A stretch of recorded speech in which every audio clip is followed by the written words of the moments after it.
بسم اللہ الرحمن الرحیم، السلام علیکم۔ آج آپ کے سامنے ڈاکٹر اعظم صاحب کی ایک سٹوری لے کے آیا ہوں کہ انہوں نے کس طرح اپنی زندگی میں چیلنجز کو فیس کرتے ہوئے اپنی جو زندگی کا مقصد ہے وہ حاصل کیا ہے۔ تو یہ ان لوگوں کے لیے ایک موٹیویشنل بھی ہے، ان لوگوں کے لیے ایک راہ بھی ہے جو یہ سوچتے ہیں کہ ہمارے پاس وسائل نہیں ہیں، ہمارے پاس آگے نکلنے کی اپرچونٹیز نہیں ہیں۔ مطلب کہ وہ لوگ جو بہانے بناتے ہیں، یاد رکھیں کہ زندگی میں کچھ کرنا مشکل نہیں ہوتا۔ آپ کو چیلنجز کو فیس کرنا پڑے گا، آپ کو حالات کا مقابلہ کرنا پڑے گا۔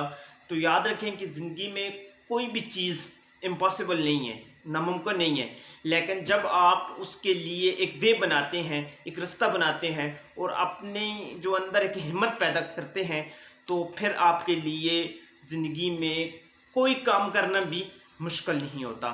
تو آج اس طرح میں آپ کے سامنے ڈاکٹر اعظم صاحب کی ایک سٹوری لے کے آیا ہوں کہ انہوں نے اسی ہسپتال کے اندر کام کر کے ایز اے لیبر، انہوں نے اسی ہسپتال کے اندر ایز اے لیبر کام کر کے اسی جگہ اپنی خدمات انجام دی اور ایک سرجن کی حیثیت سے وہاں پہ کام کر رہے ہیں۔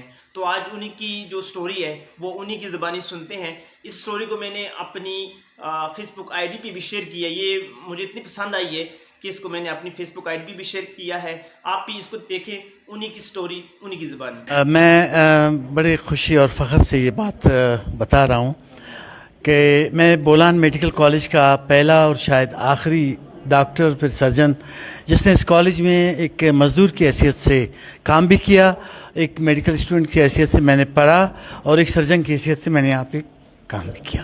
اچھا، وہ تھوڑا سا قصہ بتائیں جس طرح مطلب آپ محنت مزدوری کرتے تھے اور ایک دن کیا ہوا، وہ ٹھیکیدار والا قصہ، کیسے کام کرتے تھے، کیسے اپنے فیس وغیرہ اپنے اخراجات جو ہے آپ برابر کرتے تھے، تھوڑا سا یہ ہمارے ناظرین کو بتائیں، بعد میں پھر کیا ہوا، پہلے یہ بتائیں۔ بس یہ ہوا کہ میں میڈیکل اسٹوڈنٹ تھا، والد صاحب کے سامنے میں نے اپنی مجبوریاں نہیں رکھی کہ مجھے ایکسپینسز میڈیکل کے، کالج کے، ہاسٹل کے ایکسپینسز تھے، ان کو کمپنسیٹ کرنے کے لیے ضمیر نے اندر سے کہا کہ خود یو مسٹ بی سیلف مطلب میڈ پرسن۔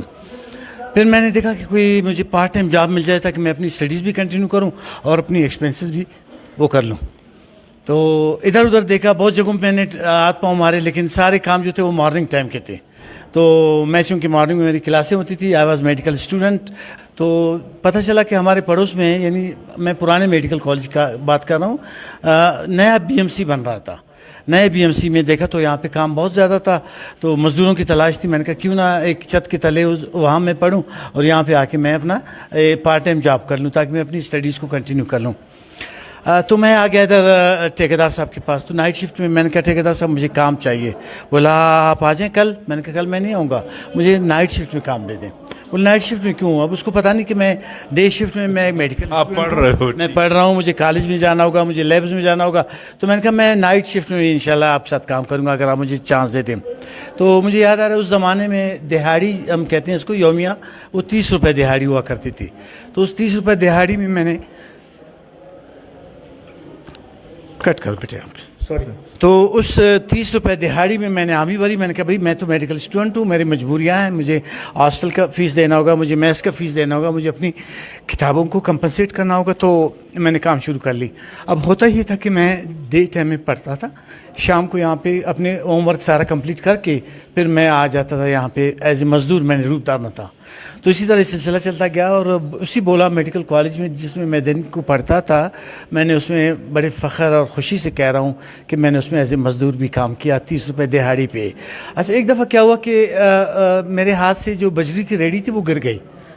ٹھیکیدار صاحب کو غصہ آیا، بولا بھائی الفاظ انہوں نے یوز کیا کہ آپ دفع ہو جائیں، آپ کو کام آپ نہیں کر سکتے۔ جی آپ نہیں کر سکتے ہیں۔ میں چونکہ اس زمانے میں میڈیکل اسٹوڈنٹ تھا تو دبلا پتلا، میں اتنی بڑی ریڈی کو اٹھانا اور شفٹ کرنے کے وہ اس میں نہیں تھا۔ تو میں نے کہا آپ مجھے صبح تک دہاڑی پوری کرنی دیں تاکہ میری فیس وہ پوری ہو جائے۔ بولا نہیں آپ ابھی چھوڑ کے چلے جائیں۔ تو اس نے کیا کیا کہ مجھے آدھی دہاڑی پہ یعنی 15 روپیہ دے کے 30 روپے کی بجائے مجھے فارغ کر دیا کام سے۔ میں وہ 15 روپے لے کے میں واپس آ گیا اپنے ہاسٹل میں۔ وہ کہتے ہیں وقت گزرتا جاتا ہے، پہیا گھوم گیا وقت کا، کوئی 1 سال 2 سال 10 سال 20 25 سال بعد جب میں اسی بولا میڈیکل کالج میں ایز اے سینئر ڈاکٹر بیٹھا ہوا میں او پی ڈی کر رہا تھا، تو دیکھا ایک بوڑھا آدمی اپنے بیٹے کے ساتھ آ رہا ہے او پی ڈی میں۔